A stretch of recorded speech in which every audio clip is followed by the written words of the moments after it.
Welcome to Sleepy Time History. Our channel is where real history helps you drift into the calmest sleep. Tonight, we invite you to settle in. Find a cozy position, adjust your pillow, put in your earphones, and set your volume to a soft, soothing level. Feel your body relax. Breathe out all the day's noise.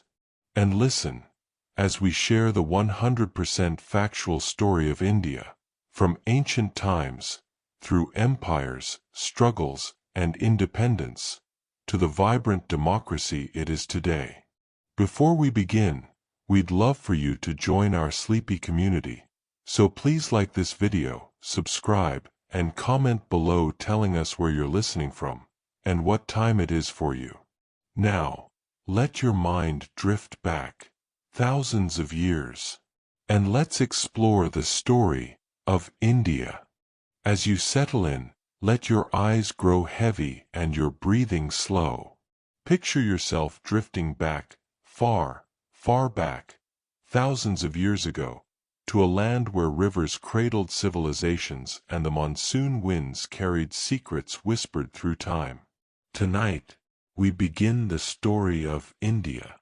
A land so vast, so layered, that even its name holds many meanings. From the ancient word Sindhu, meaning river, to Hindustan, the land beyond the Indus, to Bharat, the name by which Indians know their homeland today. Take a deep, slow breath and imagine the vast subcontinent stretching before you. Mountains rising to the north, the mighty Himalayas, their snowy peaks catching the first rays of dawn. To the south, the land tapers into the warm embrace of the Indian Ocean, its waves carrying ships and fishermen for millennia. In the west, the arid deserts of Rajasthan roll out like an endless golden sea. In the east, the fertile plains of Bengal breathe life into rice paddies and tea plantations, glistening under the monsoon rain. And through the heart of it all flows the Ganges, the river that has cradled stories, dreams, and the prayers of millions. Long before the grand empires and bustling bazaars, there was the Indus Valley civilization. Close your eyes and imagine the city of Mohenjo-daro, its wide streets laid out in a precise grid, its baked brick houses standing neat and strong. Clay drains and covered sewers hint at an early genius for urban planning. In the stillness, you might hear the soft clang of copper tools, the murmur of traders, the laughter of children playing near the great bath, that mysterious pool which historians still debate about today. Picture the seals they carved, tiny rectangles of steatite, pressed with images of animals and undeciphered script. A unicorn, a bull, a priest-like figure seated in a yogic pose, hints of a spiritual life that still eludes complete understanding. Somewhere, perhaps, incense burns in a small shrine as families offer grain to their household deities, hoping for good harvests and gentle rains. It is around 2600 BCE, and the Indus people trade beads, precious stones, and cotton with faraway Mesopotamia. Picture a caravan, camels swaying under the hot sun, carrying cargo across deserts and mountains to distant cities like Ur and Akkad. A seal from Mohenjo-daro turns up in the ruins of Mesopotamia, and you can almost feel the connection, the invisible thread that linked two of humanity's oldest urban cultures. As you drift deeper, imagine how these ancient people might have lived. Humble farmers tending barley and wheat in fields that turned gold each harvest. Potters shaping clay on slow-turning wheels, their hands moving in rhythmic circles, the same circles you see in the dance of time itself. But by 1900 BCE, the rivers shifted their course. Floods, drought, or some mysterious change in the monsoon patterns led the cities to slowly empty out. Mohenjo-daro, Harappa, Lothal, all these centers of life gradually fell silent. Yet the spirit of the Indus never truly vanished. It echoed on in the people who stayed, planting the seeds for what was to come. Now, imagine new peoples moving in, the Indo-Aryans. They come from the northwest, crossing passes and rivers, bringing with them their horses, chariots, and the verses of what would become the Rig Veda, one of the oldest religious texts in the world. Let the cadence of these ancient Sanskrit hymns wash over you. Soft chants sung beside sacred fires under open skies. Rituals performed to honor Agni, the fire god, Indra, the thunderbolt-wielding warrior, Varuna, keeper of cosmic order. The world they describe is both wild and ordered, forests alive with deer and tigers, rivers where seers meditate and rajas wage war. Villages grow into kingdoms, each ruled by a chieftain or raja. Picture a settlement by the Sarasvati River, huts of thatched reed, cattle grazing in the distance, elders gathered under a banyan tree to settle disputes and tell stories to children gathered at their feet. Time drifts on. The Vedic age blossoms into a rich tapestry of thought and ritual. From simple pastoral communities, a complex social order takes root, the varnas, or classes, priests, warriors, merchants, laborers. You might hear the clang of iron plows turning soil, the chanting of a Brahmin at dawn, the hum of weavers working under oil lamps late into the night. And as the centuries roll by, the great Mahajanapadas emerge, 16 powerful realms that will shape India's classical age. Each kingdom pulses with life, cities ringed by walls, bustling marketplaces echoing with the calls of hawkers selling spices, silk, and salt. Picture a young student, walking barefoot to a forest hermitage, to learn the Upanishads, the mystical texts that ask, what is the self? What is the universe? Let your mind wander to the city of Varanasi, already ancient by this time, its ghats alive with pilgrims, lamps floating down the Ganges like drifting stars. In this sacred city, life and death brush shoulders. The flame of the funeral pyre and the laughter of children splashing in the river remind you that all things are one, forever flowing, forever changing. Before we drift off completely, remember that this is only the beginning. From these ancient seeds will grow stories of mighty empires, the Mauryas, the Guptas, the great Chola kings, all waiting to be discovered in the chapters to come. So breathe out slowly, and picture the Indus brick by brick, the Vedic fire flickering under the stars, the slow swirl of the river carrying you deeper into India's timeless past. The land is vast. The stories are many. And they will all be here, waiting for you, whenever you wish to dream again. Settle back into your blanket of dreams.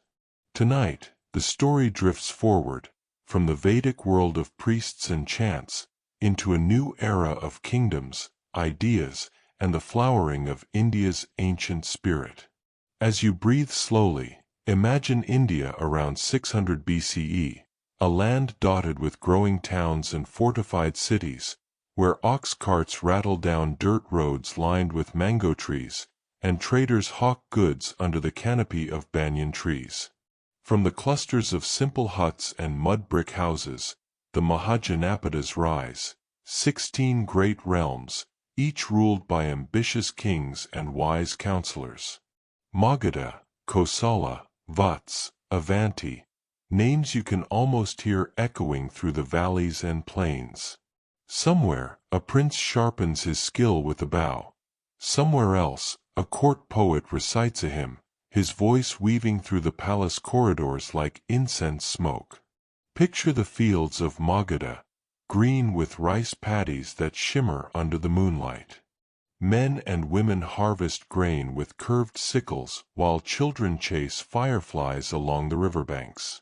At the heart of each kingdom, Bustling towns grow up around crossroads and river ports. Metalworkers hammer iron into tools. Goldsmiths fashion ornaments that catch the eye of passing nobles, and monks wander barefoot from village to village, carrying only a begging bowl and the teachings they wish to share. It is during this age that two world-changing faiths begin to bloom, Buddhism and Jainism. Let's drift first to the shady groves near Lumbini, where a young prince named Siddhartha Gautama is born. The legends say that lotus flowers sprang beneath his feet as he took his first steps. His father, King Suddhodana, tries to shield him from suffering. No sickness, no old age, no death should darken the boy's eyes. But life, as it always does, whispers its truths. One day, Siddhartha sees an old man, then a sick man, then a corpse, and finally a wandering ascetic. Awakened to the reality of suffering, he leaves behind his palace, his silk robes, his jeweled crown, all traded for a simple robe and a begging bowl. Picture him now, sitting beneath the Bodhi tree at Bodh Gaya. The night air is thick with the scent of flowering trees. A cool breeze rustles the leaves above his head as he enters deep meditation. Hours pass. The stars drift across the sky. At dawn, he opens his eyes, awakened, now the Buddha, the enlightened one. Word of his teachings spreads like ripples on a pond. Villagers gather under neem trees to hear him speak of the Four Noble Truths, that life is suffering. Suffering has a cause, there is an end to suffering, and there is a path that leads to that end. Monks and nuns shave their heads, don simple robes, and travel barefoot to spread his words from the Ganges plains to faraway lands. At the same time, in the forests of Bihar, another teacher named Mahavira seeks his own path. Born to the warrior caste, Mahavira renounces worldly life at the age of 30. For 12 years he wanders, enduring hardship, until he attains Kevala Jnana, perfect knowledge. He teaches the principles of ahimsa, non-violence, and the importance of truth, celibacy, and non-attachment. His followers, the Jains, become known for their strict vows of non-violence, sweeping paths before them to avoid harming even the smallest insect. Imagine these wandering monks, barefoot, clad in simple white, moving from village to village under the searing sun. They sleep under trees, eat what is freely given, and spend long hours in meditation. Their presence reminds the people that in the midst of kingdoms and wars, life's true purpose may lie elsewhere, in the quiet search for liberation from the endless cycle of birth and death. But beyond the hermitages and forest groves, India's kingdoms grow restless and powerful. In the east, Magadha begins its rise. Under kings like Bimbisara and Ajatashatru, Magadha becomes a force to be reckoned with, expanding its borders through cunning alliances and well-planned conquests. Picture the walled city of Rajagraha, stone fortifications rising above bamboo groves and hot springs. Within the palace, ministers debate strategy by torchlight while the city bustles outside. Merchants unloading silk from caravans, farmers bringing baskets of rice and sugarcane, elephants draped in bright cloths parading through the gates. Elsewhere, rival kingdoms keep watch. Kosala, with its mighty capital at Sravasti, commands fertile plains and trade routes. Vats, known for its vibrant court at Kazambi, flourishes under a golden age of art and literature. Avanti, to the west, builds alliances with mountain tribes and traders who bring horses and gemstones. Through all this, life flows in its own quiet rhythms. The sound of the potter's wheel spinning in a village courtyard. The scent of sandalwood drifting from temple carvings. The chanting of Vedic hymns blending with new philosophies. Old beliefs and new ideas weave together like threads in a cotton cloth, strong yet supple, carrying India's story forward. And in the shadows of these powerful Mahajanapadas, people dream of something bigger, a realm united under one banner. A dream that will find its champion in the next century when the Mauryan Empire rises from these very plains. For now, breathe deeply and let this ancient world linger in your mind. Hear the rustle of the sal forests, the clink of coins in the bustling market, the soft shuffle of monks' feet on dusty roads. These are the sounds of India's awakening, an age when questions bloom like lotus flowers, when kings and sages shape destinies that still ripple through time. As your eyes grow heavier, know that this story is far from over.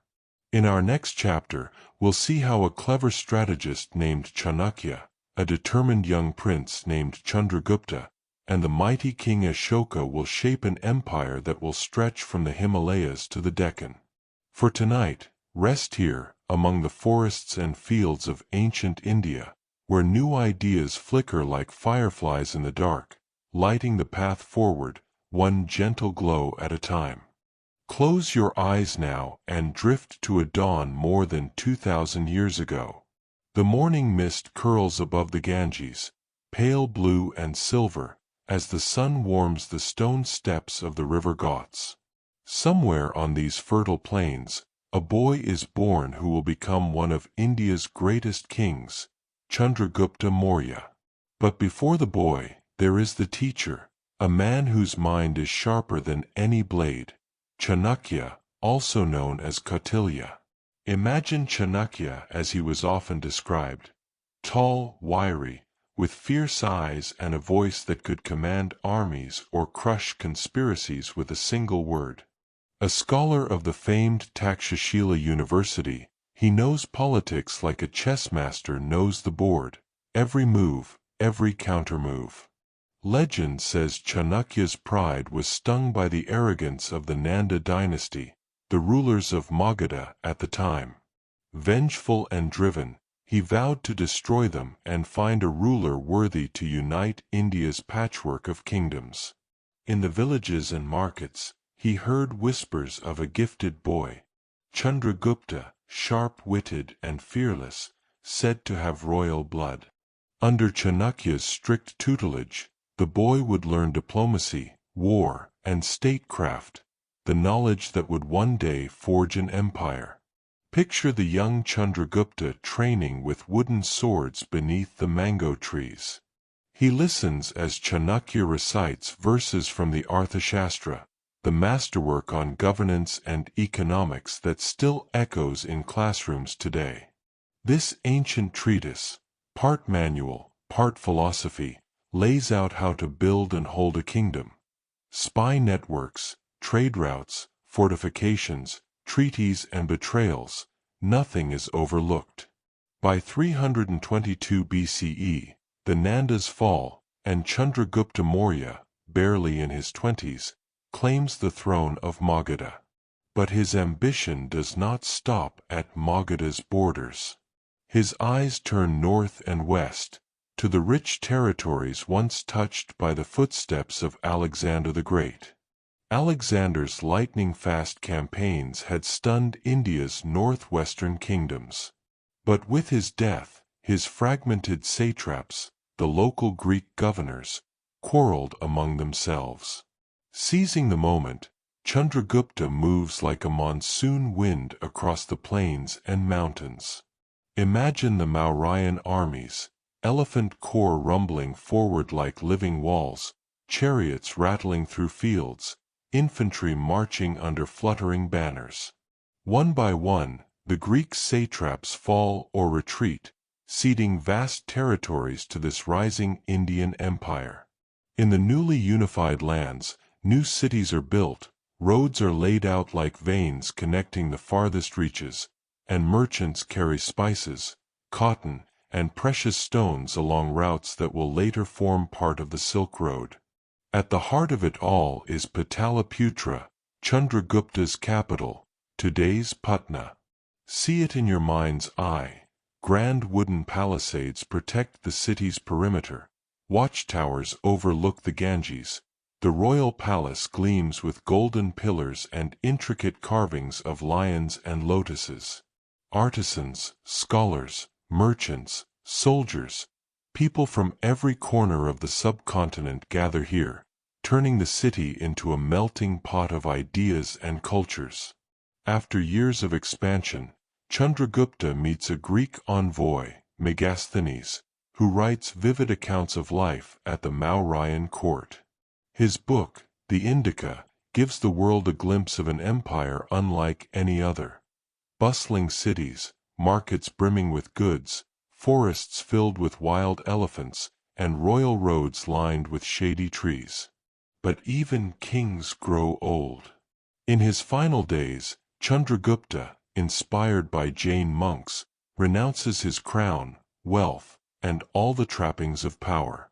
He travels south, embracing a life of penance and meditation until he breathes his last under the open sky. A humble end for a man who once ruled from the Hindu Kush to the Bay of Bengal. The torch passes to his son, Bindusara, who extends the empire even further. But it is under Bindusara's son, Ashoka, that the Mauryan dynasty will reach its true zenith. Ashoka's story is one of contradictions, conqueror and peacemaker, warrior and monk. He begins his reign like so many before him, expanding territory through force. His armies clash with the kingdom of Kalinga, a prosperous coastal realm on India's eastern shore. Picture the banks of the Daya River after the Battle of Kalinga, the air heavy with smoke, the ground muddy with blood. It is said that 100,000 lives are lost. Standing on the battlefield, Ashoka is shaken to his core. He sees mothers searching for sons, wives weeping over lifeless bodies, and something within him breaks. This is the moment of Ashoka's transformation. He renounces violence, embraces the teachings of the Buddha, and pledges to rule with Dhamma, righteousness, compassion, and moral law. Edicts carved on stone pillars across the empire declare his new vision: tolerance for all religions, care for animals, the building of hospitals and rest houses, wells dug for thirsty travelers. These pillars, some still standing today, speak across centuries. All men are my children. I desire for them welfare and happiness in this world and the next. Imagine the roads under Ashoka's reign, pilgrims and merchants traveling safely, knowing the king's law protects them. Wild animals are no longer hunted for sport. Instead, sanctuaries are created where deer and peacocks roam freely.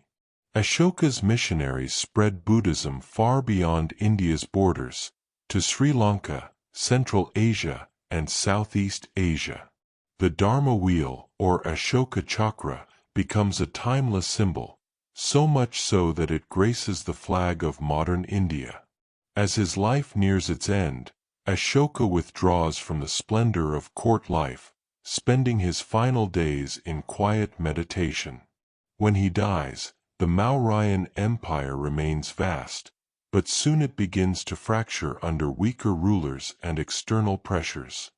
Still, the seeds sown during these centuries endure: the political wisdom of Chanakya's Arthashastra, the legacy of tolerance and moral governance under Ashoka, and the spread of Buddhism that will shape much of Asia's spiritual landscape for centuries.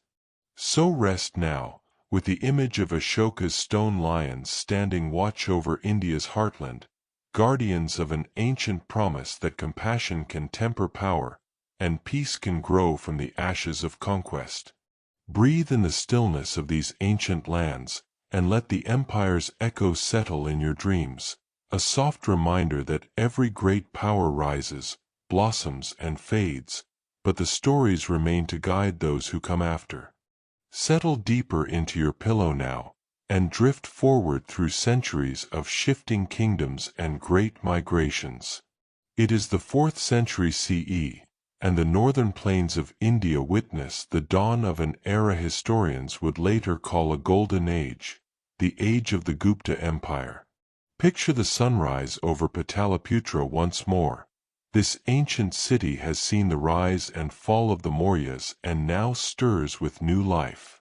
The Ganges sparkles with trade boats, merchants call out from their stalls, and in the courtyards of temples, philosophers debate the secrets of the universe. The Guptas were not conquerors in the style of the Mauryas. Their expansion was more diplomatic, more subtle. Chandragupta I, the founder of this powerful dynasty, rose to prominence around 320 CE, uniting small kingdoms through strategic marriages and alliances. It is said he married Kumaradevi, a Lichavi princess, merging two influential lineages into one powerful force. Their son, Samudragupta, would earn the title Napoleon of India. But unlike Napoleon's tale of ultimate ruin, Samudragupta's legacy is one of calculated triumph. He carves his name across the Indian subcontinent, from the Himalayas to the Deccan, not merely through brutal conquests but by weaving a complex web of tribute states and loyal allies. Imagine the court poets immortalizing Samudragupta's feats on the Allahabad pillar inscription, a Sanskrit eulogy that still stands today, bearing witness to this age of poetry and power. Under his reign, artists, scholars, and musicians find royal patronage. It's said that Samudragupta himself was a gifted veena player, his fingers just as adept at strumming melodies as commanding armies. This is the India of Kalidasa, whose verses would later inspire generations. Picture Kalidasa beneath a flowering tree, composing Abhijnana Sakuntalam, the recognition of Shakuntala, a play so exquisite that centuries later, Goethe himself would marvel at its beauty. The Sanskrit language blossoms like a lotus under Gupta patronage, its poetry, epics, and dramas weaving an enchanting tapestry. Look deeper and you'll see the flowering of sciences too. Astronomers like Aryabhata chart the paths of stars and planets with uncanny accuracy. In his treatise, the Aryabhatiya, he describes the Earth's rotation and calculates the value of pi with astonishing precision for the time. Mathematicians refine the decimal system and the concept of zero, an idea so simple yet so profound that it will forever alter the course of human knowledge. In bustling cities like Ujjain and Nalanda, monks, students, and merchants gather from as far away as China and Southeast Asia. The great Nalanda University, though older than the Guptas, reaches new heights during their reign, its libraries said to house hundreds of thousands of manuscripts. Imagine its vast courtyards echoing with chants, debates, and the scratch of quills on palm leaves, each syllable preserving knowledge for generations to come. The arts flourish too. Stone temples rise, their facades alive with intricate carvings, gods, dancers, lovers entwined in timeless embrace. Cave complexes like Ajanta come alive with vivid frescoes, stories of the Buddha's former lives painted in rich colors that have survived the centuries.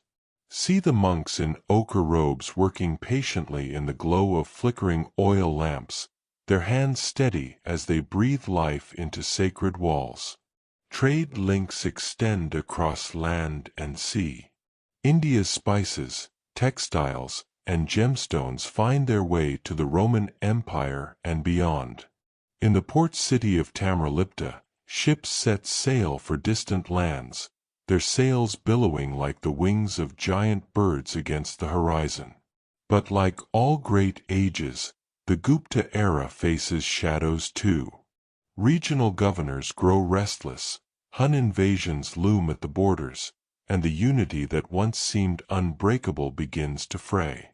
By the end of the 6th century, the mighty Gupta Empire splinters, fragmenting into smaller kingdoms. Yet the seeds planted in this golden age will endure. They become the roots of India's identity, a culture steeped in learning, debate, tolerance, and beauty. Centuries later, even when foreign rulers arrive, they will marvel at India's intricate systems of mathematics, its ancient universities, its sculptures and Sanskrit verses that echo across time. As you breathe deeply, let this age of light and knowledge settle into your dreams. See the shadowy arches of Ajanta, the scholars in Nalanda's courtyards, the astronomers finger-tracing constellations beneath the velvet sky. For now, the story drifts forward again. Past the Golden Age, past centuries of shifting dynasties, into an era when the winds will change direction, carrying travelers, traders, and new faiths to India's shores. The next chapter awaits, and you are ready to drift there, wrapped in this ancient warmth. Let your mind drift now to the desert winds and trade caravans moving west of India's borders. It is the 7th century CE. In the sands of Arabia, a new faith rises, Islam.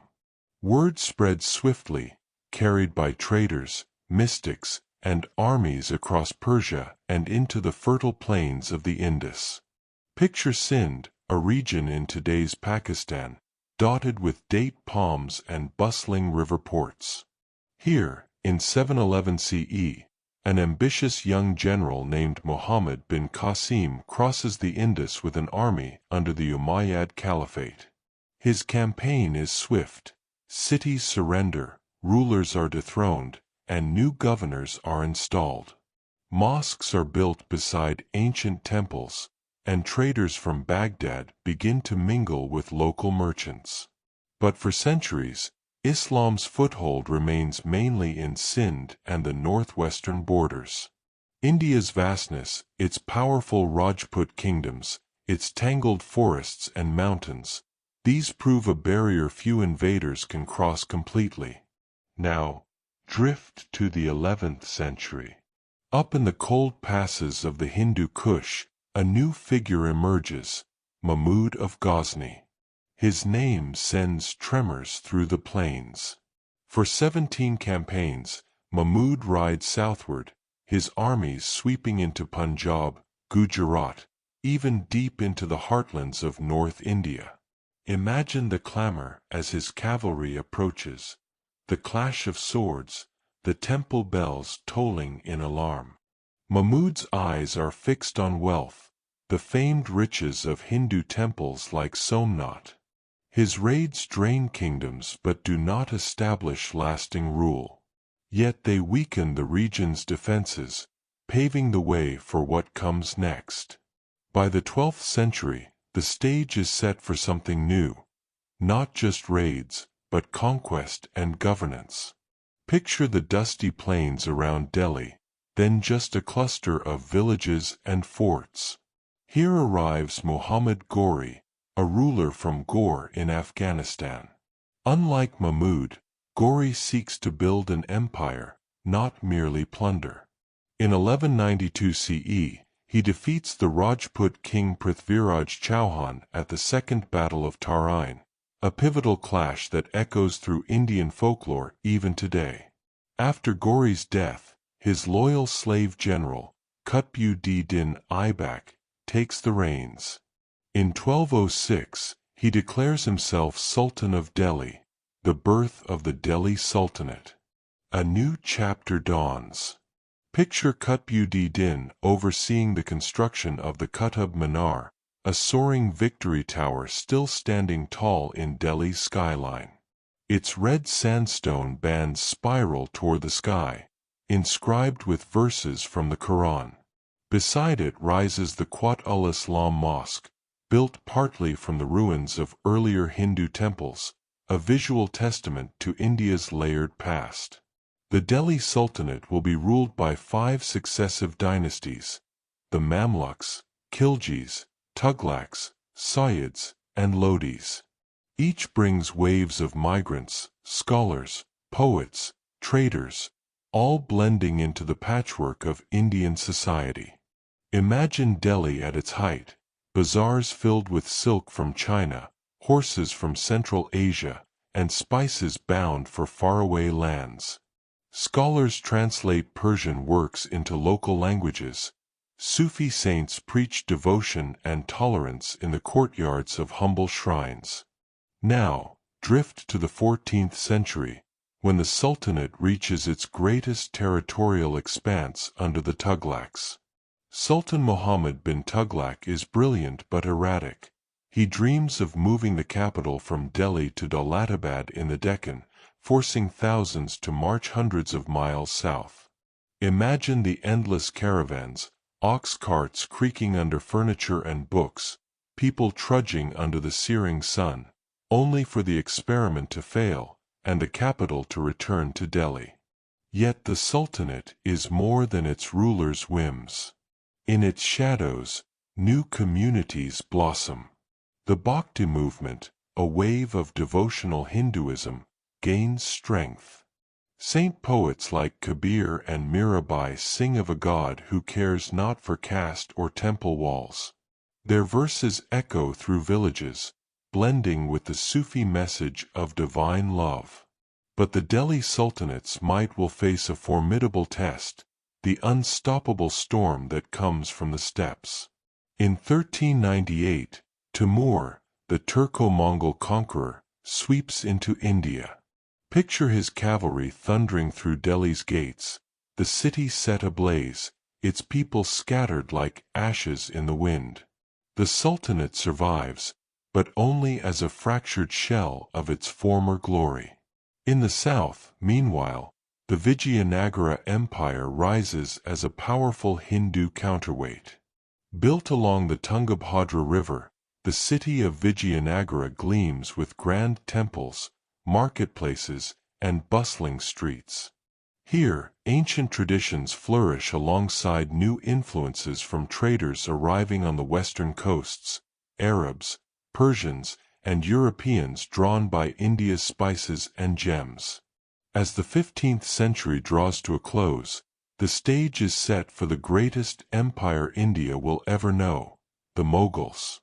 But before that dawn, the subcontinent is a mosaic of kingdoms, faiths, and cultures, a land where Sufi shrines stand beside Hindu temples, and Persian poets write verses in the shade of banyan trees. So breathe in this era's fragrance, the spice-laden air of Delhi's lanes, the incense drifting through Vijayanagara's temples. Rest in the knowledge that history, like the monsoon, flows in cycles. Kingdoms rise, kingdoms fall, but the stories linger on the wind. Let these echoes settle around you as you drift deeper, preparing for the next tale, the age of emperors whose monuments still pierce the Indian sky. Let your thoughts drift forward again, carried on the scent of blooming roses and the soft splash of fountains. It is the early 16th century now, and from the rugged mountains of Central Asia rides a warrior prince whose name will forever echo across India. Babur, the founder of the Mughal Empire. Imagine Babur at the snowy passes of the Hindu Kush, reading the verses of his memoirs, the Baburnama. A descendant of both Timur and Genghis Khan, he is as much poet as conqueror, longing for the gardens of Samarkand, yet determined to carve a new paradise in the plains of Hindustan. In 1526, Babur faces the Sultan of Delhi, Ibrahim Lodi, at the Battle of Panipat. Picture the thunder of cannons, a new weapon on India's battlefields, as they shatter war elephants and break the Lodi line. With this victory, Babur claims Delhi, but the empire is still young, fragile, like a sapling in a storm. His son Humayun, dreamy and kind-hearted, struggles to hold it together. 4 years, he loses and regains his throne, chased by the fierce Afghan leader Sher Shah Suri, who builds the grand trunk road that will one day stretch from Bengal to Kabul.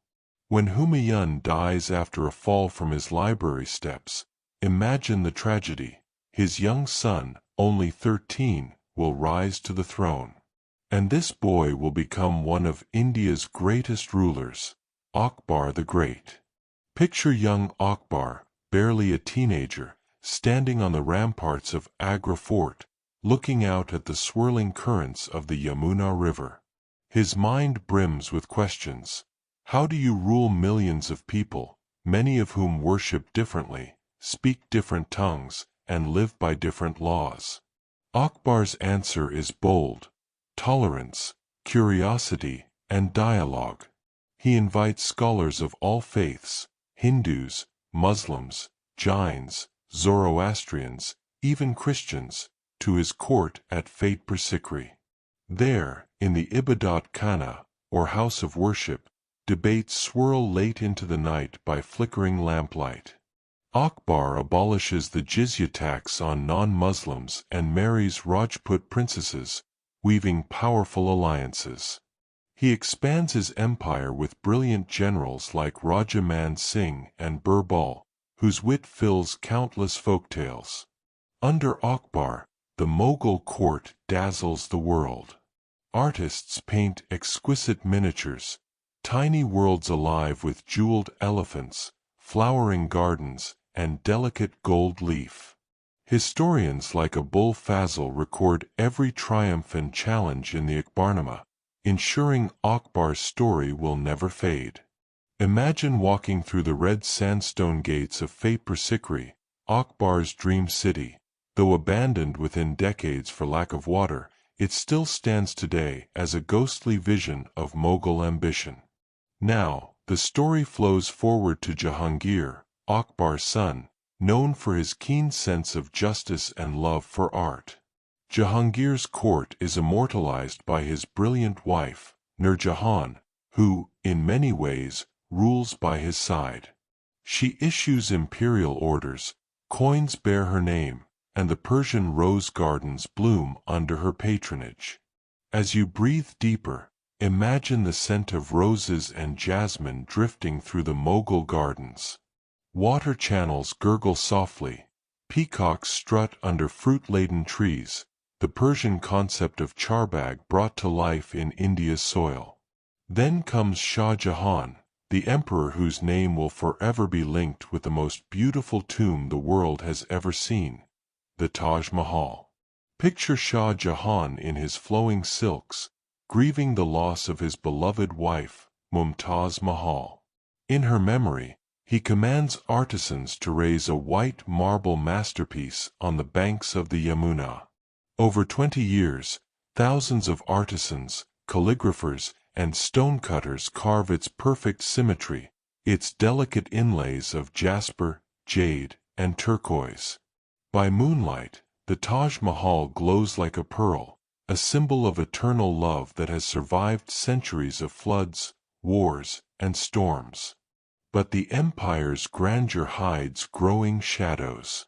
Shah Jahan's reign ends in betrayal, imprisoned by his own son, Aurangzeb, in Agra Fort, where he gazes at the Taj Mahal until his final breath.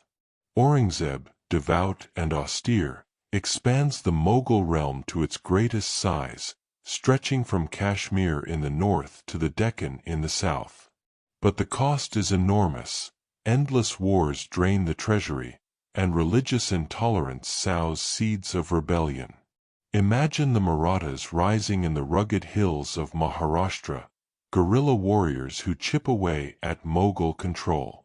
Sikh warriors too, under leaders like Guru Gobind Singh, resist Mughal authority, forging a martial identity that will endure through the centuries. By the early 18th century, the empire begins to crack. Local governors grow ambitious, and foreign powers circle like vultures. Persian ruler Nadir Shah invades Delhi in 1739, plundering its treasures, including the fabled peacock throne, once sparkling with a Koh-i-Noor diamond. Still, the Mughal legacy lives on.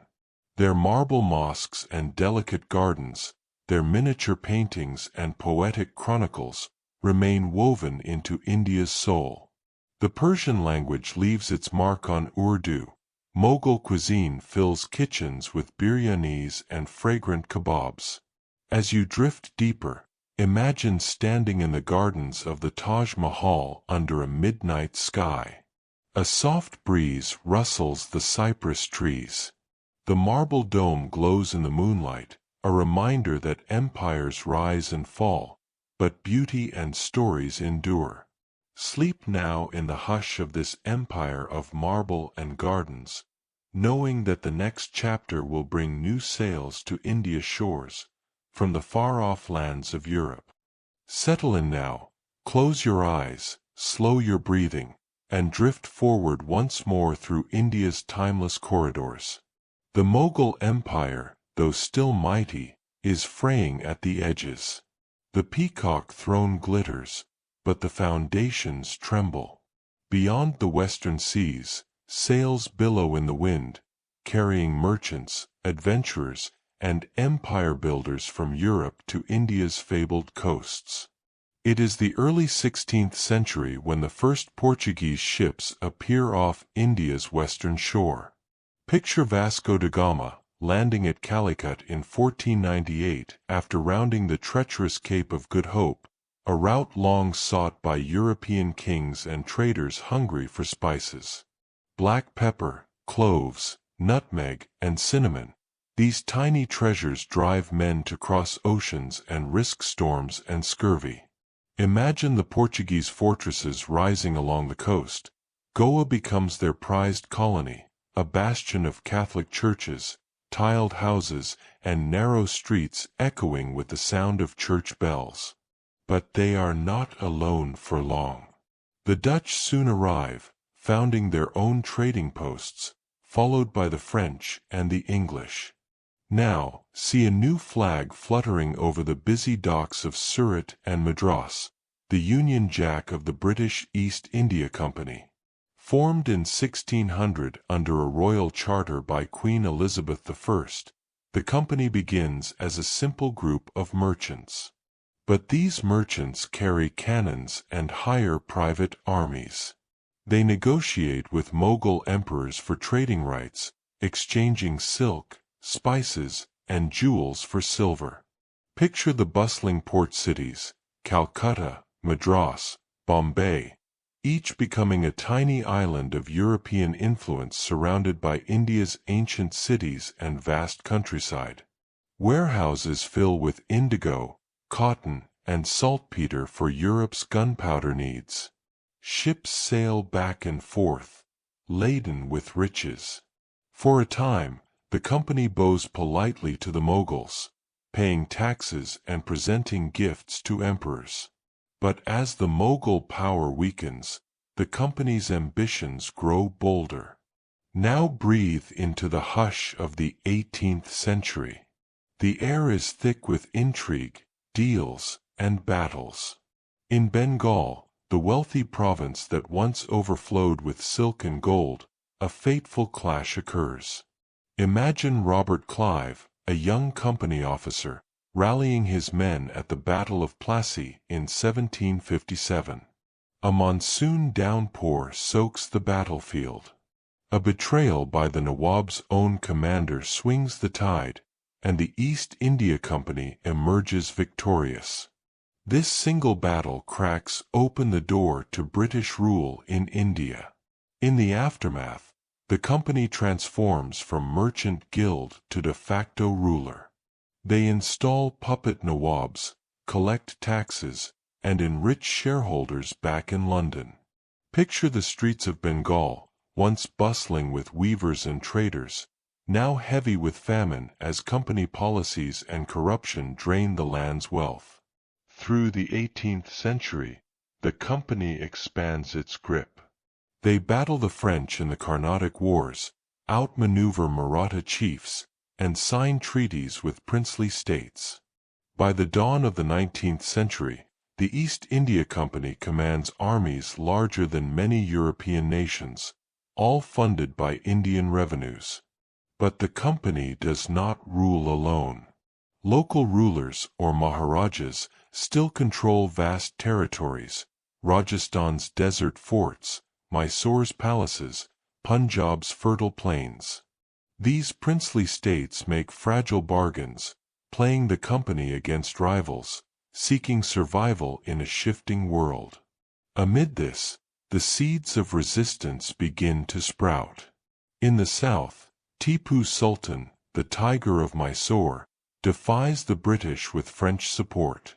Picture his iron rockets soaring into enemy lines, an innovation that will inspire future warfare across continents. Yet, despite fierce resistance, the East India Company tightens its hold. They build railways to move troops faster, telegraphs to carry news of revolt, and massive ports to ship raw materials back to Britain's factories. Picture a young Indian sepoy, a soldier for the company, polishing his musket, never imagining that these same soldiers will one day turn their guns on their British officers in one of the greatest uprisings India will ever know. But that uprising is still a whisper on the horizon. For now, India under the company is a paradox. Ancient temples and new cantonments, Sanskrit scrolls and English schools, bustling bazaars and grim taxation. Missionaries arrive, preaching Christianity alongside trade. Schools teach English literature and law. A new class of Indians emerges, clerks, lawyers, and teachers fluent in the language of the colonizer, yet rooted in the rhythms of their homeland. Imagine the Ganges at sunrise, a lone Englishman scribbling in his journal as he watches pilgrims bathe, seeking the blessings of Mother Ganga. He wonders how to reconcile this land's timeless soul with the company's hunger for profit. And yet, as the British boast of their civilizing mission, India's artists, poets, and philosophers quietly preserve ancient wisdom. Sanskrit texts are translated, Mughal miniature painting finds new patrons, and local crafts adapt to new markets. Drift now to the heart of Calcutta, the company's proud capital. Once a swampy village on the banks of the Hooghly River, it blossoms into a grand city of marble mansions and bustling docks. British officials sip tea under punkah fans, dictating policy that will touch millions.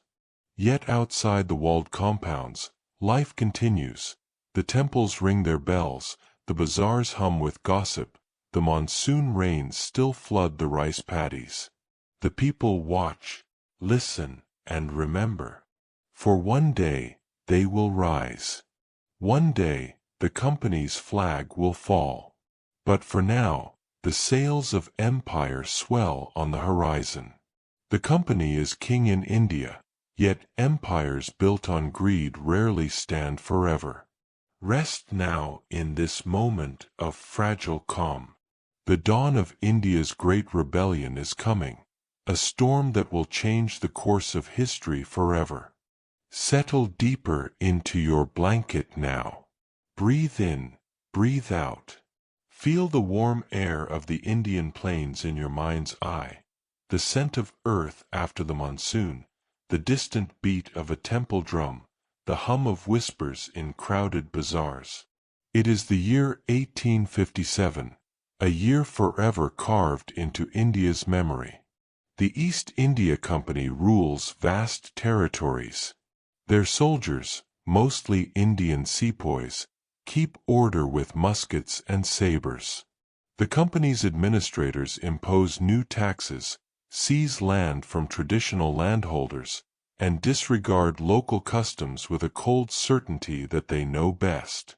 But beneath the calm facade, discontent bubbles like a simmering pot. It starts with rumors, whispers that the new Enfield rifle cartridges are greased with cow and pig fat, an insult to both Hindu and Muslim soldiers.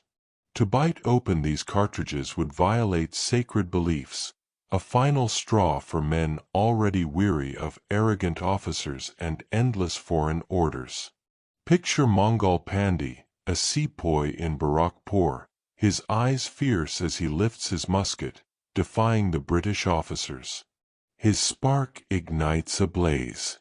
In Meerut, sepoys break open the barracks, free their imprisoned comrades, and march towards Delhi, crying for the restoration of the Mughal throne. Now, see the ancient city of Delhi, its sandstone walls trembling as the rebels arrive. They proclaim the aging Bahadur Shah Zafar II, the last Mughal, as their emperor, a poetic, if symbolic, gesture. Zafar, once a poet of delicate couplets, finds himself the unwilling figurehead of a bloody revolt. The uprising spreads like wildfire. In Kanpur, Nana Sahib, a Maratha aristocrat denied his pension by the company, leads a siege that turns into a tragedy etched in grief and horror. In Jhansi, imagine the fearless Rani Lakshmibai, the warrior queen, clad in a red sari, sword in hand, rallying her horsemen. Her defiance becomes legend, the queen who fought for her kingdom when the company annexed it on a technicality. Feel the chaos now, rebel soldiers clashing with disciplined British regiments. Villagers arming themselves with spears and old muskets. Civilians caught between revenge and survival. The British retaliate with brutal force. Towns are bombarded, villages burned. Rebels are tied to cannons and executed. Yet the resistance does not fade easily. It roars through Awadh, Bihar, and Bundelkhand, each region adding its own heroes and heartbreaks. See the city of Lucknow, its majestic residency under siege for months. British families huddle behind battered walls, while rebel forces circle like hawks. When the siege finally lifts, the city lies in ruins, its palaces scarred, its streets red with sacrifice. Amid the horror, the seeds of India's national identity are watered with blood and tears. For the first time, Hindus and Muslims fight shoulder to shoulder against a common enemy, their old rivalries forgotten in the fire of rebellion. Stories spread, of valor, betrayal, hope, and despair, passed on by village elders for generations to come. When the dust settles in 1858, the British East India Company is finished. Parliament in London, alarmed by the company's greed and incompetence, dissolves its charter. Queen Victoria herself proclaims direct rule, the dawn of the British Raj. Imagine the proclamation of 1858, read aloud under the shade of a banyan tree in town squares across India. It promises religious tolerance, respect for customs, and equal treatment. But the truth is more complicated. For every promise of fairness, there is a new civil servant, a new district commissioner, and a new layer of bureaucracy that tightens Britain's grip. Picture the railways expanding like veins, tracks laid by Indian laborers who dream of freedom while hammering iron spikes into the earth. The telegraph lines hum with messages from viceroys to London, binding the empire together. Now the British build hill stations, Shimla, Darjeeling, Ooty, places where officials retreat from the scorching plains, sipping tea and reminiscing about civilizing India. They speak of modern schools, sanitation, and Western medicine, but often overlook the thriving knowledge that already pulses in India's ancient universities and bustling bazaars. Meanwhile, new voices rise from among the people. Picture Dadabhai Naoroji, the grand old man of India, sitting at a desk covered in papers, calculating the drain of wealth, showing how Indian resources flow outward to enrich Britain. Imagine Raja Ram Mohan Roy, decades earlier, founding the Brahmo Samaj, seeking to reform Hindu practices and fight social ills like sati, where widows were forced to self-immolate. Across India, small sparks of modern resistance glow. Newspapers spring up, spreading new ideas. Universities in Calcutta, Bombay, and Madras turn out graduates fluent in English, law, and science. Future lawyers, teachers, and politicians who will one day channel India's longing for self-rule. But for now, the sun still never sets on the British Empire. India is its jewel, and the crown will guard it fiercely. Imagine the streets of Bombay, bullock carts and trams sharing dusty roads, Indian clerks balancing ledgers under whirling ceiling fans. A British collector rides past, topi hat shading his eyes, oblivious to the quiet resentment building in the hearts of the people. Breathe in the warm, heavy air. See the Ganga still flowing, unchanged by proclamations or rifles. The villages remain, farmers planting rice, weavers spinning silk, storytellers gathering children under banyan trees to whisper legends of Rani Lakshmibai, Mongol Pandi, and the freedom that one day will come. The rebellion of 1857 failed as a war, but it planted the seed of nationhood in millions of hearts. It showed that a people divided could rise as one, that no empire is invincible. The flicker of independence is just a spark for now, but sparks can ignite forests.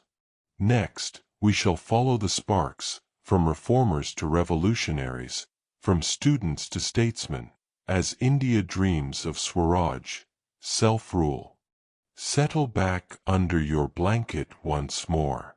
Let your eyelids grow heavy. You are drifting now, deeper into the dreamscape of India's story, an ancient land stirring with the whispers of self-rule. We open in the late 19th century, the age when the raw wounds of 1857 begin to heal into the sinew of a new identity.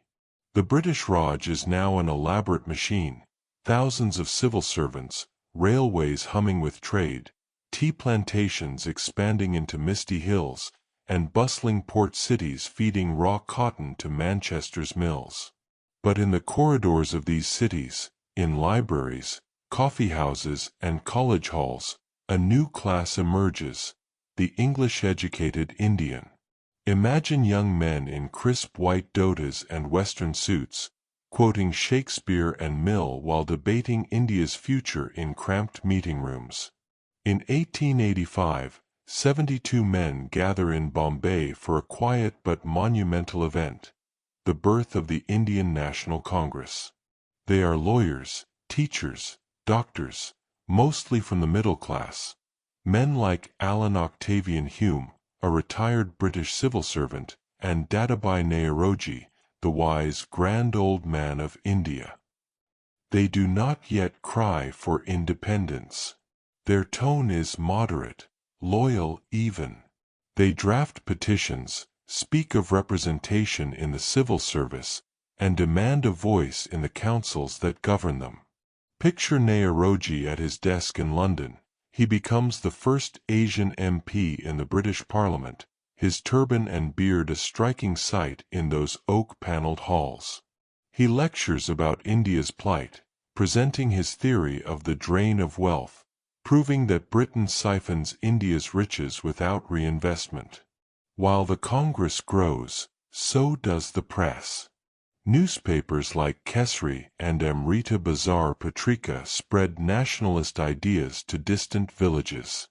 Bal Gangadhar Tilak, the fiery editor of Kesari, thunders, "Swaraj is my birthright and I shall have it." Feel the shift now. The early moderates, gentle in tone, pleading for fairness, begin to face an impatient younger generation. They see the petitions fall on deaf ears. They see British officials dismiss them as harmless babblers. So the younger men grow restless. In 1905, Lord Curzon, the Viceroy, makes a fateful move, the partition of Bengal. He claims it is for administrative ease, but Bengalis see it as a classic strategy: divide and rule.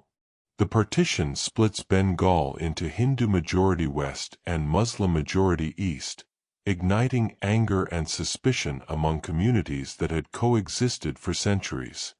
Calcutta boils with protest. Students walk out of classrooms. People boycott British cloth, salt, and sugar, choosing instead to spin their own khadi. Picture the streets lined with bonfires of foreign cloth, the scent of burning dye mixing with the salt air. The moderate voices of Congress find themselves drowned out by the roar of the extremists. Men like Tilak, Lala Lajpat Rai, and Bipin Chandra Pal, the Lal Bal Pal trio. They demand direct action, mass protests, and Swadeshi, self-reliance in goods and thought. In secret corners, a more radical flame flickers. Young men form revolutionary societies, Anushalan Samiti in Bengal, Abhinav Bharat in Maharashtra. They train in hidden courtyards, read banned pamphlets, and dream of armed insurrection. Hear the sound of a pistol in the night. In 1909, Madan Lal Dhingra, a young revolutionary, assassinates a British official in London, sending shockwaves through the empire. Yet, while radicals plot and moderates argue, a softer revolution brews in the minds of millions. Common people, farmers, merchants, laborers, begin to sense that they, too, are India, that they have a stake in her freedom. New faces step forward. Imagine Gopal Krishna Gokhale, the gentle teacher of nonviolence and gradual reform, who mentors a young barrister returned from South Africa, Mohandas Karamchand Gandhi. Gandhi's name is still just a whisper in the bazaars. For now, he works with peasants in Champaran, helping indigo farmers resist exploitative plantation owners. His ideas of satyagraha, truth force, blend ancient Indian philosophy with modern civil disobedience. Back in Bengal, the revolutionary spirit has not faded. Khudiram Bose, only 18, tosses a bomb at a British magistrate's carriage, but fate plays its hand cruelly. The wrong target dies. Bose is caught, tried, and hanged, becoming a martyr whispered about in every tea stall. Meanwhile, a new current flows through India: Muslim political awakening. In 1906, the All India Muslim League is founded to protect the interests of India's Muslims, who fear being sidelined by the Hindu-majority Congress. Leaders like Aga Khan and Muhammad Ali Jinnah, then still a moderate lawyer, call for balanced representation, setting the stage for the complex decades ahead. Feel the pulse of this era, the tension between hope and fear, unity and division. Railways carry students and pamphlets across provinces. Telegraph lines hum with news of strikes and protests. Temples and mosques echo with prayers, some for peace, some for revolution. By the dawn of World War I, India stands at a crossroads. Over 1 million Indian soldiers will fight for the British crown in Europe and the Middle East, hoping that loyalty might win them the self-government they crave. But the promises are vague, and the sacrifices enormous. The seeds of disillusionment are ready to bloom. The moderates, the extremists, the revolutionaries, all will watch as the war ends and a new hero returns from South Africa, ready to turn India's yearning into an unstoppable tide. Tonight, let this chapter rest on the edge of dawn, a nation waking from slumber, its people still dreaming but now dreaming together. Breathe in the hum of spinning wheels. Feel the crackle of newsprint. Hear the whispers of students in candlelit hostels, discussing liberty, equality, and the dream of an India that belongs to Indians alone. When you are ready, we will follow these whispers into a century that will test India's resolve like never before. Settle in, dear listener. Let the room grow quiet around you.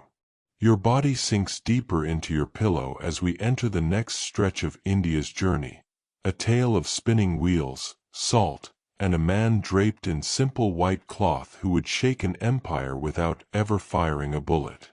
When World War I ended in 1918, the world was raw with grief and change. Over 1.3 million Indian soldiers had served in distant trenches, deserts, and forests, fighting for a crown that promised vague reforms. But when the guns fell silent, the promises felt empty. Imagine the mood in India's villages. Young men return with medals pinned to worn kurtas but find taxes heavier than before. The Rowlatt Act of 1919, which allowed detention without trial, feels like a betrayal, tightening the chains instead of loosening them. Into this simmering anger steps Mohandas Karamchand Gandhi, the lawyer who had honed his craft of peaceful protest in South Africa. Now called Mahatma, the great soul, he walks barefoot from village to village, wrapped in homespun khadi, speaking in simple Hindi and Gujarati. Picture Gandhi seated on the ground with peasants in Champaran, Bihar, helping indigo farmers break free from forced cultivation. Picture him in Kheda, Gujarat, leading farmers to refuse unjust taxes during famine. His new weapon is satyagraha, truth force, the idea that nonviolent resistance, when rooted in moral clarity, is stronger than brute force. But India's test of this idea would come in Amritsar.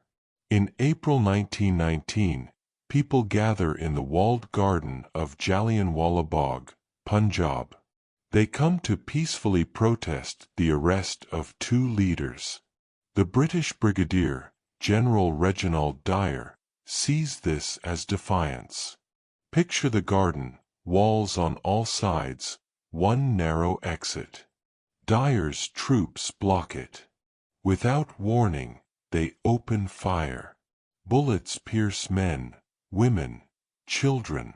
When the gun smoke clears, over 400 lie dead, the youngest victims mere babies. The massacre at Amritsar breaks something inside India's moderate leaders. The myth that the British Empire could be reformed through loyalty begins to fade. Gandhi, until then a supporter of cooperation with the Raj, now calls for non-cooperation, a sweeping, peaceful withdrawal of support. He urges millions to boycott British schools, courts, titles, and goods. People abandon government posts. Lawyers like Motilal Nehru return their titles. Students walk out of colonial colleges to join nationalist institutions like Jamia Millia Islamia. Imagine vast bonfires crackling with foreign cloth, the night sky glowing orange as people vow to spin and wear only khadi. The charkha, the spinning wheel, becomes a sacred symbol, a daily act of defiance and self-reliance. Gandhi tours the countryside tirelessly. In village squares, he sits under banyan trees, telling farmers and laborers that their simple life is powerful, that India's strength lies in her villages. But this vast experiment in civil disobedience does not stay calm forever. In 1922, tragedy strikes at Chayuri Chowra, a dusty town in Uttar Pradesh. A protest turns violent. Police fire into the crowd, who retaliate by burning down a police station, killing 22 officers. Gandhi is heartbroken. Believing that India is not yet ready for nonviolence on such a scale, he calls off the movement, a decision that frustrates many young nationalists. They watch their leader surrender a moment that could have crippled the Raj. The rift between Gandhi's ideal of absolute nonviolence and the youth's thirst for more radical action widens. Some turn to revolutionary ideas.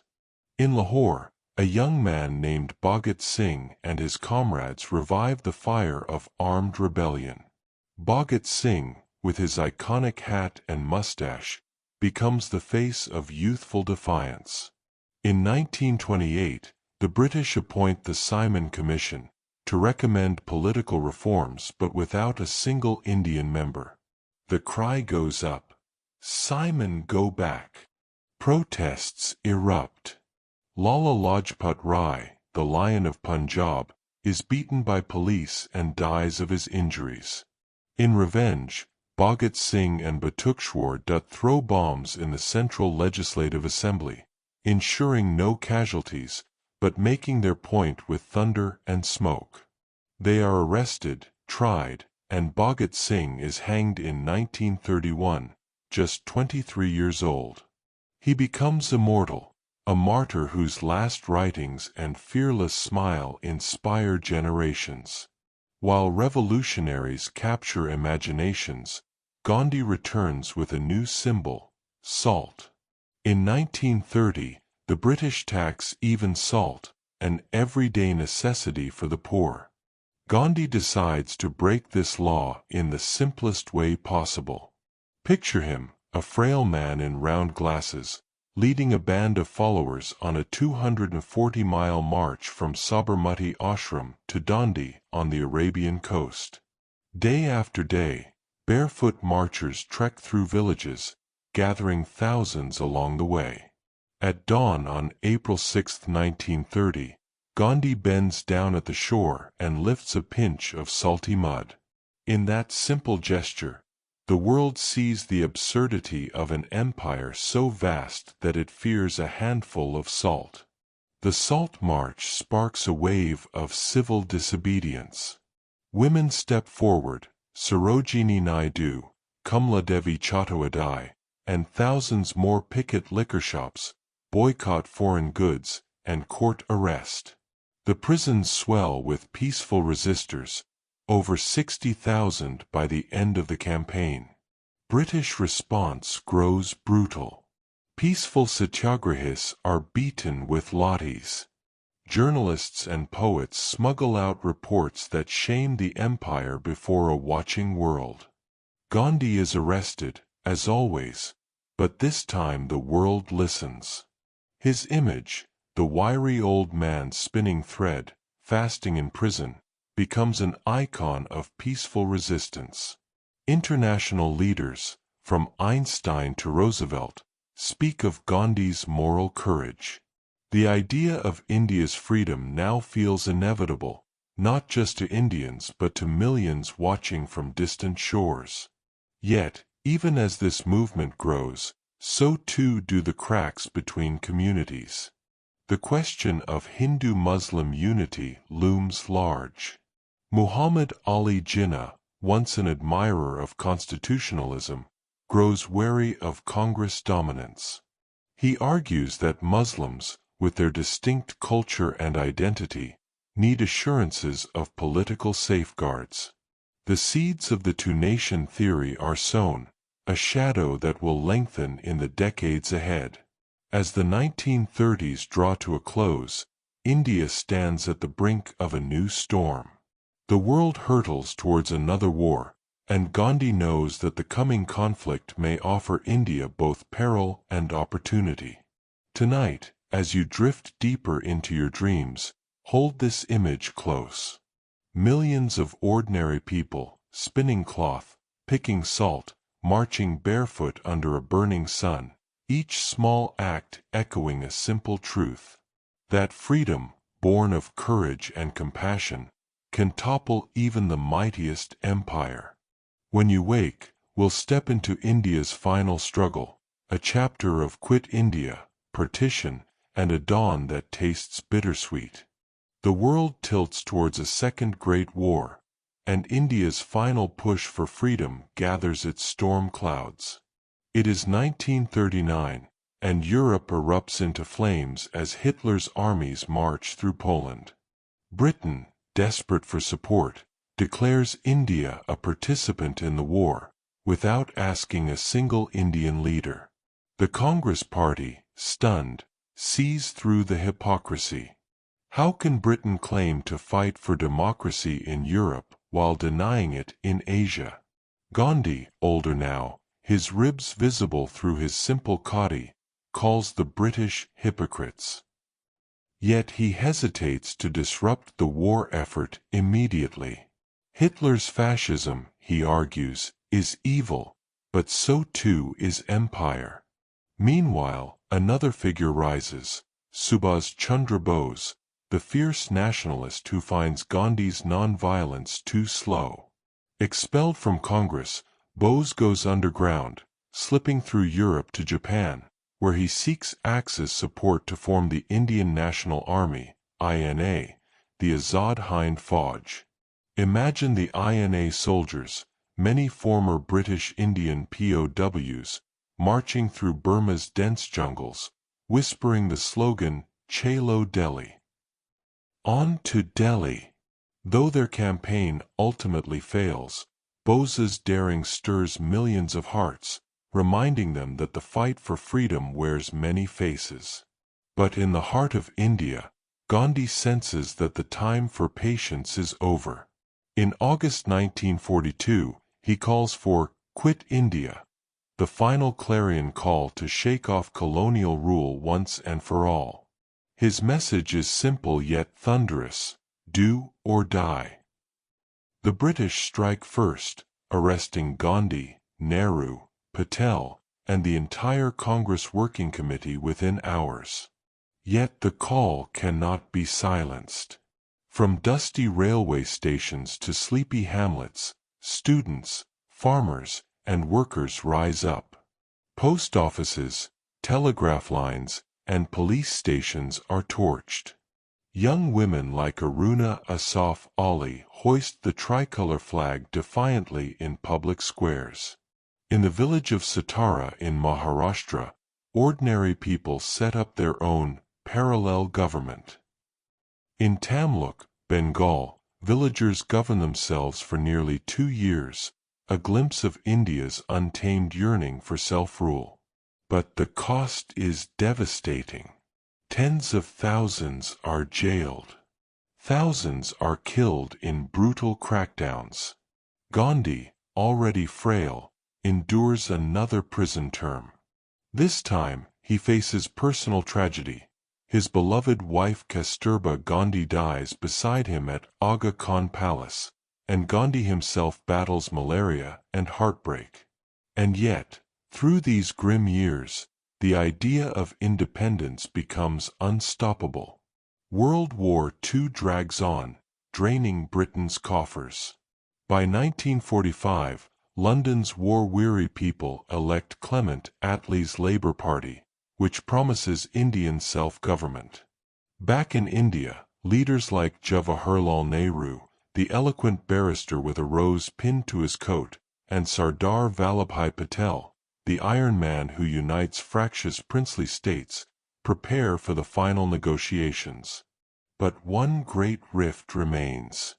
Muhammad Ali Jinnah, once the ambassador of Hindu-Muslim unity, now the undisputed leader of the Muslim League, fears that in a free, democratic India, the Muslim minority, nearly a quarter of the population, will be politically marginalized.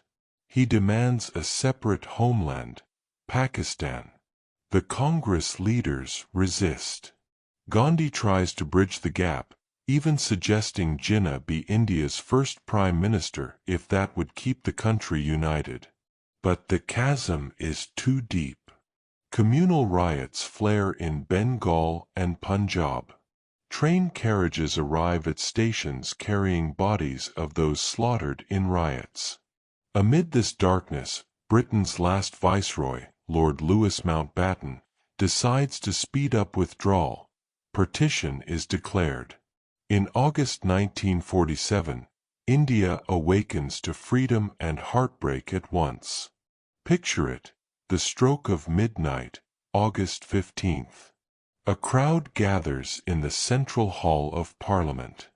Pandit Nehru, in a sherwani, rises to speak.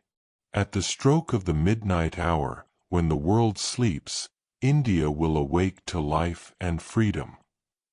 Outside, bonfires burn in celebration. But in Punjab and Bengal, entire villages flee in terror. the largest human migration in history begins. Over 12 million people cross new borders, Hindus and Sikhs moving west, Muslims east, families torn apart by lines drawn on fragile maps. In the chaos, an estimated 1 to 2 million perish in sectarian violence. Gandhi, now 78, walks barefoot through the riot-scarred streets of Calcutta, pleading for peace. He fasts once more, vowing not to eat until Hindus and Muslims stop the killing.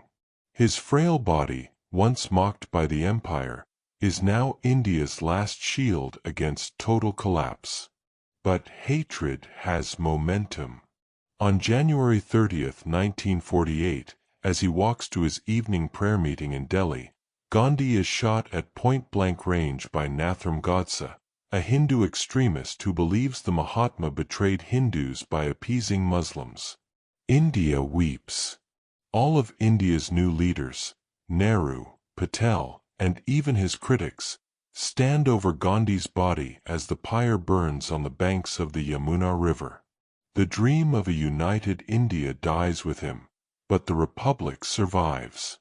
In the years that follow, India will write a constitution, becoming the world's largest democracy. Sardar Patel will knit together 565 princely states into a single union. Dr. B.R. Ambedkar, the brilliant jurist who rose from the untouchable castes, will craft laws that outlaw discrimination, laying the foundation for social justice. Nehru, India's first Prime Minister, gives his people words of hope and caution. The service of India means the service of the millions who suffer.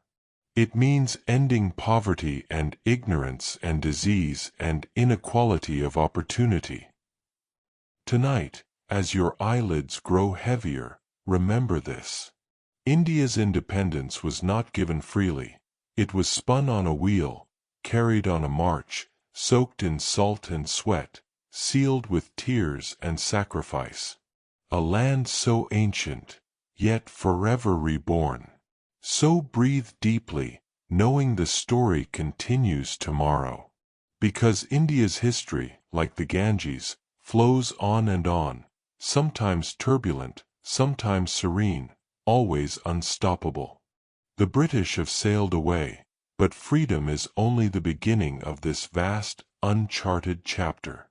The sun rises over a new tricolor flag, saffron for courage and sacrifice, white for truth and peace, green for faith and chivalry, with a navy blue Ashoka chakra spinning at its center. This ancient wheel symbolizes India's timeless law of Dharma, a constant reminder that the nation must stay true to justice and fairness. January 26, 1950, dawns clear and cold in Delhi. On this day, India officially becomes a sovereign democratic republic. No longer does the British monarch stand as head of state. In his place, Dr. Rajendra Prasad takes the oath as India's first president. But the real hero behind India's new constitution is Dr. B.R. Ambedkar, a man born into the Dalit community, once called untouchables. Ambedkar's mind is brilliant and unwavering. He labors day and night to craft the longest written constitution in the world, weaving in ideas of universal suffrage, fundamental rights, and protections for minorities. Imagine the Constituent Assembly. Over 300 men and women debate every line for nearly 3 years. In these halls echo voices of hope and anxiety. How do we hold together a nation of over 300 million people with hundreds of languages, castes, and faiths? The new republic faces staggering tasks. Millions of refugees from the partition need resettlement.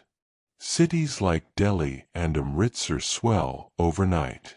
Food is scarce. Communal tensions still simmer like hot coals under a layer of ash.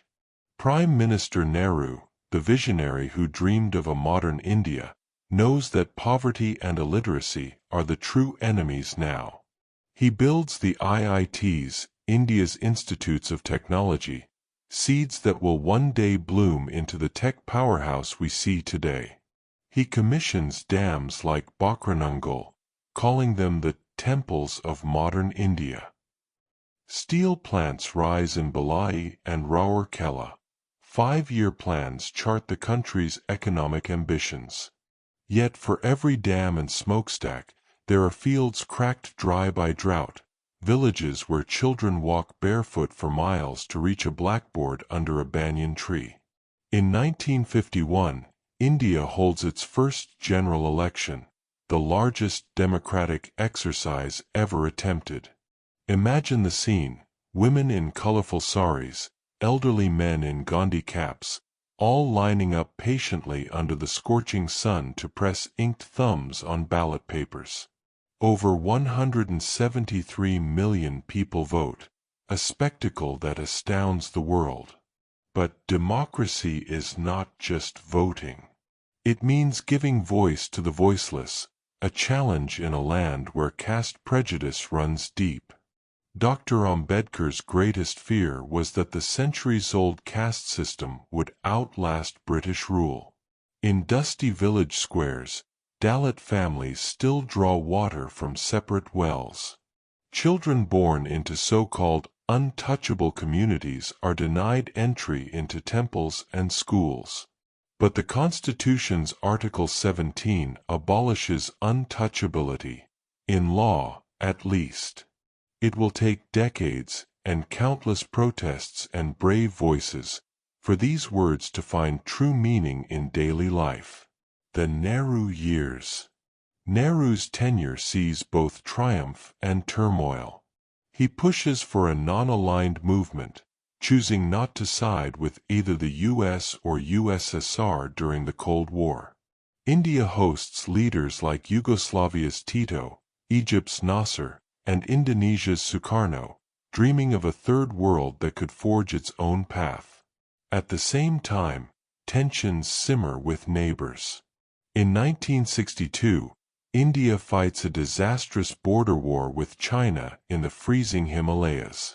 Indian troops, under-equipped and unprepared, retreat from Oksai Chin, a region whose barren valleys hide age-old disputes. Nehru's health falters. His dream of peaceful coexistence shatters like glass. When he dies in 1964, an entire generation mourns the man they called Chacha Nehru. Indira Gandhi and the emergency. Power passes to Lal Bahadur Shastri, but fate intervenes. In 1965, India and Pakistan clash again over Kashmir. Shastri secures victory but dies mysteriously in Tashkent just after signing a peace agreement. Into this void steps Indira Gandhi, Nehru's daughter, who becomes India's first female prime minister. Indira, once dismissed as the Gungi Gudiya, the dumb doll, proves to be anything but silent. She nationalizes banks, sends the army into East Pakistan to support the Bengali independence movement. In 1971, Bangladesh is born, and India emerges as the regional powerhouse. Yet power brings temptation. By the mid-1970s, facing protests over corruption and an election voided by the courts, Indira Gandhi declares the emergency. Democracy freezes, opposition leaders jailed, the press muzzled. Millions of slum dwellers in Delhi see their homes bulldozed in forced beautification drives. Sterilization campaigns run rampant, targeting the poor and marginalized. When the emergency lifts in 1977, voters punish Indira harshly, yet she stages a remarkable comeback just 3 years later. In 1984, as tensions rise in Punjab, she orders Operation Blue Star, sending the army into the Golden Temple to flush out separatists. This scars the Sikh community deeply. Months later, Her own Sikh bodyguards assassinate her in revenge. The streets of Delhi explode in anti-Sikh riots, families dragged from homes, businesses torched. An entire generation grows up haunted by memories of those 3 dark days. A modern India awakens. Sleepily, our story drifts toward the modern dawn. Rajiv Gandhi, her son, takes over, a young, charismatic leader who dreams of a tech-driven India. But he too is cut down, assassinated by Tamil separatists in 1991. The 1990s bring economic liberalization under P.V. Narasimha Rao and Manmohan Singh. India opens its doors to the global market. Call centers buzz through the night. Software companies blossom in Bengaluru. A new middle class rises, armed with mobile phones and aspirations. Yet in the shadows, ancient rifts remain: caste-based violence, communal riots, and separatist movements test India's unity. But listen carefully now, drifting dreamer. Through every setback, the Republic endures. Elections are held on time. Leaders come and go. The Constitution holds. Today, India is a nation of more than 1.4 billion people. The world's largest democracy, its youngest population. It sends rockets to Mars, launches digital payment revolutions, and yet millions still live in the ancient rhythm of the villages, where farmers pray for rain and children run barefoot along dusty lanes. India is a contradiction, a celebration, an argument, and a promise. A promise that freedom, once won, must be protected, nurtured, and renewed, each generation, each vote, each voice. India has stepped across the threshold into a new century, carrying the weight of ancient memories and the spark of modern ambition. The year is 1991. The Indian economy is in crisis. Foreign exchange reserves dwindle. Gold reserves fly abroad to pay for vital imports. Amid the turmoil, a quiet economist named Dr. Manmohan Singh stands before Parliament. With a slight tremor in his voice but steel in his words, he announces sweeping reforms. "Let the ideas of free enterprise and markets guide our path," he says. "India will open its doors. Tariffs are lowered. Quotas abolished. Foreign investment is invited in." For the first time, multinationals pour into Indian cities.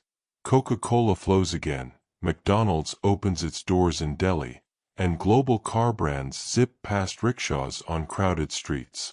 At the same time, a silent revolution brews in Bengaluru, once a sleepy pensioner's paradise, now a humming Silicon Valley of India. Companies like Infosys, Wipro, and TCS emerge as titans of the global outsourcing boom.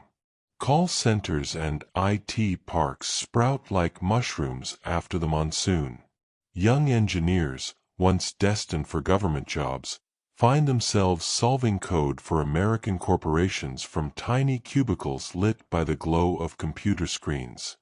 Parents who once dreamt of sons becoming doctors or civil servants now encourage them to write software, to speak English fluently, to fly abroad and send remittances home. The rise of the Indian middle class. These new jobs bring a tidal wave of change. A burgeoning middle class, armed with disposable income and credit cards, fuels a consumer boom. Shopping malls replace open-air bazaars. Satellite television beams foreign shows into living rooms where once only Doordarshan ruled. Bollywood becomes even more dazzling. Stars like Shah Rukh Khan and Aishwarya Rai carry Indian glamour to Cannes and beyond. Cell phones ring everywhere, from village fields to urban high-rises. By the early 2000s, India goes from under 1 million mobile users to hundreds of millions. A billion dreams, connected by networks of wires and invisible waves. But even as prosperity grows, old divides remain. Farmers still toil in sun-scorched fields.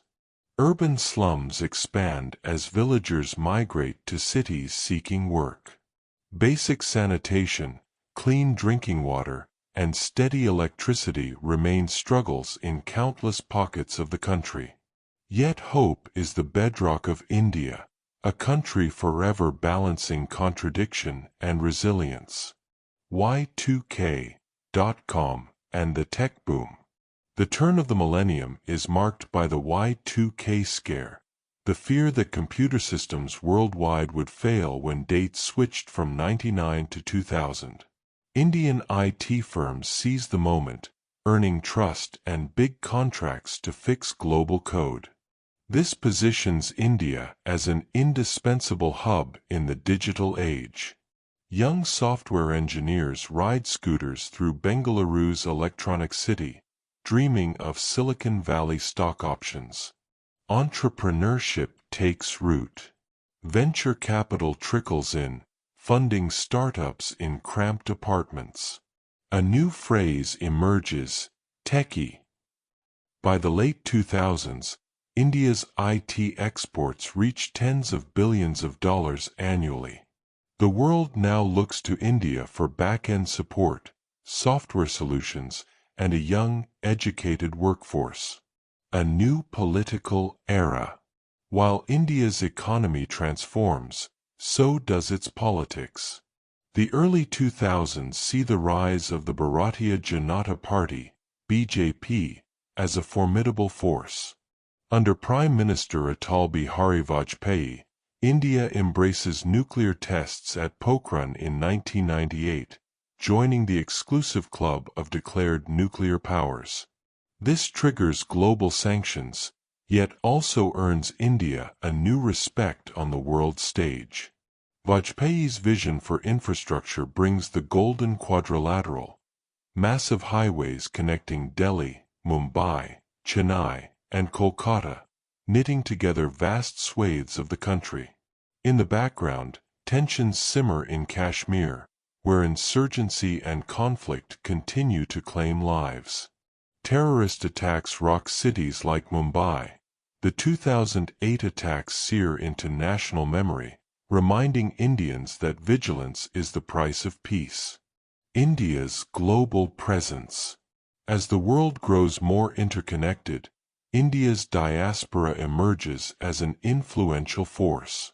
Doctors in the UK, engineers in Silicon Valley, professors in Australia, they form bridges back to the motherland. Indian origin leaders rise globally. Sundar Pichai heads Google, Satya Nadella leads Microsoft.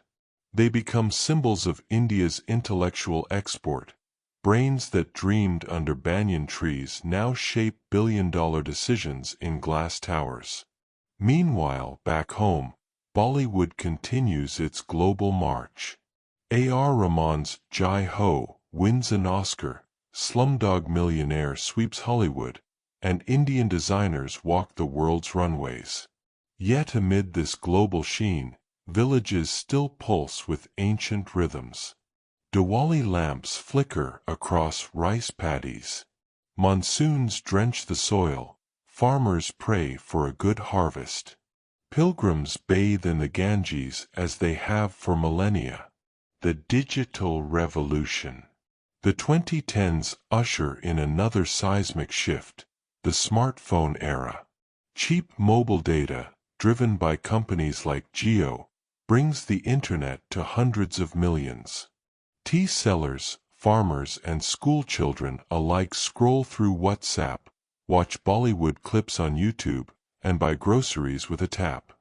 Digital India becomes a buzzword, from Aadhaar biometric IDs to UPI payments that leapfrog entire generations of banking technology. India, once a land where many couldn't sign their names, now sees rural women sending voice notes to loved ones in distant cities. Yet the digital divide remains. For every child with a tablet, there are millions with no electricity or access to stable broadband. A nation of protest and participation. India's democracy remains boisterous, loud, argumentative, alive. The Anna Hujra movement in 2011 stirs millions to demand anti-corruption measures. Students protest rising fees. Farmers march for better prices. Citizens gather in candlelight vigils for justice in the wake of horrific crimes. Each protest, each vote, each slogan, all proof that India's democracy, though imperfect, is resilient.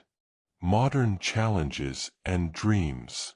In recent years, India has faced the COVID-19 pandemic, which tested its healthcare system and economic resilience. Vaccines roll out at record scale. Neighbors and allies receive doses from India's pharmaceutical factories, reminding the world that the pharmacy of the world can deliver. Space missions launch from Sriharikota, the Chandrayaan moon missions, the Mars orbiter mission that astounds with its low cost and precision. Cricket remains a national obsession. Stadiums roar as Virat Kohli smashes centuries, bringing the entire country to a standstill during World Cups. And all the while, India's contradictions hum, modern and ancient, chaos and calm, wealth and want. A timeless promise. So here we rest, dreamer, at the edge of modern India's restless journey. A land that built Indus Valley cities before the pyramids rose, that saw Vedic chants echo under starlit skies, that fought for freedom, and now for equality and progress. India today is not perfect. No democracy ever is. But in every village school, in every urban startup, in every ballot box and protest sign, lives a promise. That India will keep moving, sometimes haltingly, sometimes leaping ahead, toward the dream of justice, equality, and dignity for all. And so, dear dreamer, our journey through India's timeless story comes to a gentle close. From the ancient Indus Valley cities, to the rise and fall of dynasties, from the struggle for independence, to the dreams of a billion voices today.